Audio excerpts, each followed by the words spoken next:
Hello बच्चों, कैसे हैं आप? उम्मीद करती हूँ आप बढ़िया और एकदम मज़े में होंगे। बच्चों, आज हम शब्द विचार के बारे में जानेंगे।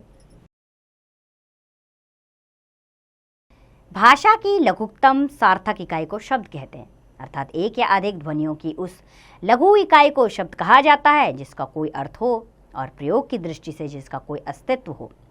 शब्दों के योग से ही वाक्यों का निर्माण होता है तथा वाक्यों से भाषा का। इस प्रकार भाषा में शब्दों का महत्वपूर्ण स्थान है। शब्द ही भाषा को वाणी प्रदान करते हैं, इसके द्वारा मनुष्य अपने भावों की व्यक्ति करता है। आइए शब्द की विशेषताएं जानें।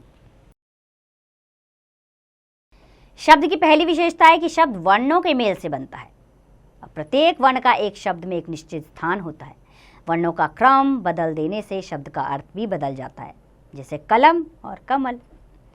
शब्द का अर्थ होता है और शब्दों को वाक्य में प्रयोग किया जाता है। वाक्य का रूप धारण करके शब्द विचारों को प्रकट करता है। आइए शब्द की परिभाषा जान लें। वर्णों के मेल से बनी सार्थक ध्वनि को पद कहते हैं। पद शब्द जब व्याकरण के नियमों में बनकर वाक्य में प्रयोग होता है तब पद कहलाता है। आइए शब्दों का वर्गीकरण जान लें, किस आधार पर है। बच्चों, शब्दों के माध्यम से भाषा समृद्ध और विकसित होती है। ये शब्द कैसे बनते हैं, इनकी उत्पत्ति कहाँ से हुई, इनके क्या क्या अर्थ हो सकते हैं, इनमें विकार हो सकता है या नहीं, आदि आधारों पर हम शब्दों का वर्गीकरण निम्नलिखित प्रकार से कर सकते हैं।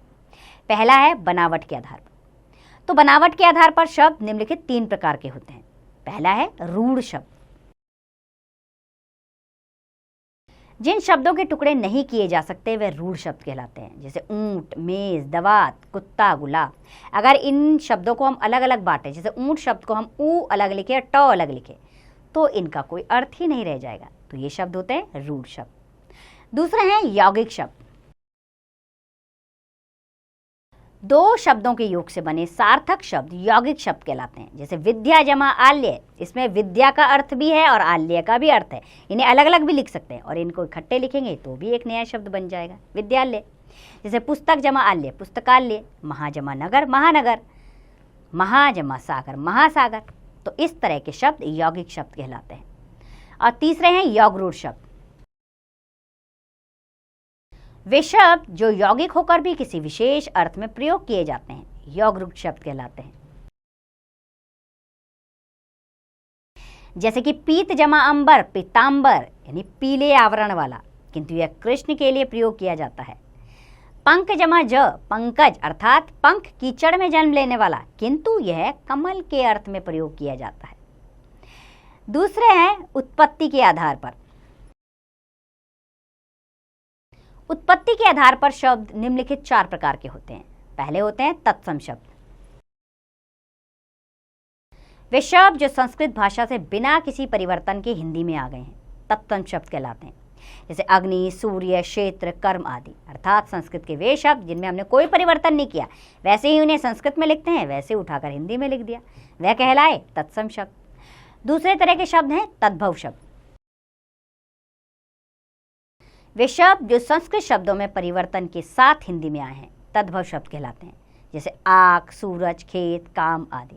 जैसे आग को तत्सम शब्द कैसे बोलते हैं, संस्कृत में कैसे बोलते हैं, अग्नि, लेकिन अग्नि ना लिख के हमने आग लिख दिया तो ये तद्भव शब्द कहलाए।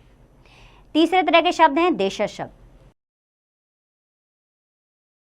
वे शब्द जो क्षेत्रीय यानी स्थानीय प्रभाव के कारण प्रचलन से हिंदी में आ गए हैं देशज शब्द कहलाते हैं, जैसे पगड़ी, खटपट, थैला, खूंखार, चटर पटर, हलवाहा, खुरपा, फावड़ा आदि। और चौथा है विदेशी शब्द। विदेशियों के संपर्क से दूसरी भाषाओं से हिंदी में आए शब्द विदेशी शब्द कहलाते हैं। इन्हें आगत शब्द भी कहते हैं, स्कूल, कमीज, बटन आदि। विदेशी शब्दों को उनकी जाति के आधार पर निम्नलिखित प्रकार से वर्गीकृत किया जा सकता है। पहले तो अंग्रेजी के शब्द से college, pencil, radio, station, pen, market आदि। अर्थात इस तरह के अनेकों शब्द हिंदी भाषा में आते हैं जो अंग्रेजी भाषा से हिंदी में आए हैं। दूसरे तरह के शब्द होते हैं फारसी शब्द, जैसे बीमार, अनार, चश्मा, दुकान, दरबार आदि।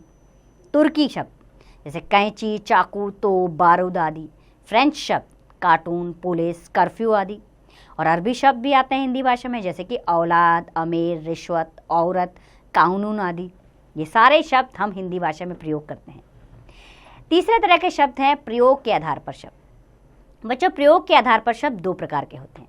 पहले हैं विकारी शब्द। वे शब्द जो वाक्य में प्रयोग के स्तर पर लिंग, वचन तथा काल के कारण परिवर्तित या विकृत हो जाते हैं, विकारी शब्द कहलाते हैं। संज्ञा, सर्वनाम, विशेषण तथा क्रिया 4 प्रकार के विकारी शब्द होते हैं। जैसे लड़का संज्ञा शब्द है, जैसे लड़के, लड़कों, लड़की। छोटा एक विशेषण शब्द है, इसको बदल सकते हैं छोटे, छोटों, छोटी। मैं एक सर्वनाम शब्द है, लेकिन हम इसमें मेरा, मुझे, मुझको लिख सकते हैं। हंस एक क्रिया है, इसे भी हम बदल कर लिख सकते हैं, जैसे हस्ती, हंसता, हंसते। यानी इसमें विकार उत्पन्न हुआ है, यानी कि एक ही शब्द ना लिखकर उसको अलग तरीके से लिखा जा सकता है। ऐसे शब्द विकारी शब्द होते हैं। दूसरे तरह के शब्द होते हैं अविकारी शब्द। वे शब्द जो वाक्य में प्रयोग के स्तर पर कर्ता, लिंग, वचन, काल आदि के प्रभाव से परिवर्तित अथवा विकृत नहीं होते, अविकारी शब्द कहलाते हैं। इन्हें अवयव भी कहते हैं।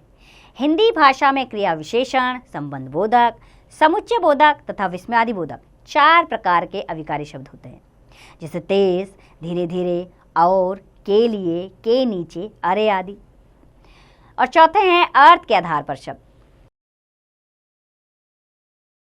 बच्चों, अर्थ के आधार पर शब्द निम्नलिखित 2 प्रकार के होते हैं। पहले होते हैं सार्थक शब्द। जिन शब्दों का एक निश्चित अर्थ होता है वे सार्थक शब्द कहलाते हैं। जैसे दूध, रोटी, पानी, ममता, डंडा। ये शब्द मैंने आपको बोले तो आप समझ गए कि मैंने किन के बारे में बात की है। दूसरे तरह के एक शब्द होते हैं निरर्थक शब्द। जिन शब्दों का कोई निश्चित अर्थ नहीं होता वे निरर्थक शब्द कहलाते हैं। जैसे पानी, वाणी। पानी का तो अर्थ है, लेकिन वाणी का तो कोई अर्थ नहीं है, ये निरर्थक शब्द है। चाय, शाय, रोटी, छोटी आदि। यहाँ वाणी, शाय, रोटी निरर्थक शब्द है, लेकिन अक्सर सार्थक शब्दों के साथ कई बार इनका प्रयोग होता है। आइए ध्यान देने योग्य बातें जानें इस पाठ से संबंधित। वर्णों के मेल से बनी सार्थक ध्वनि को शब्द कहते हैं।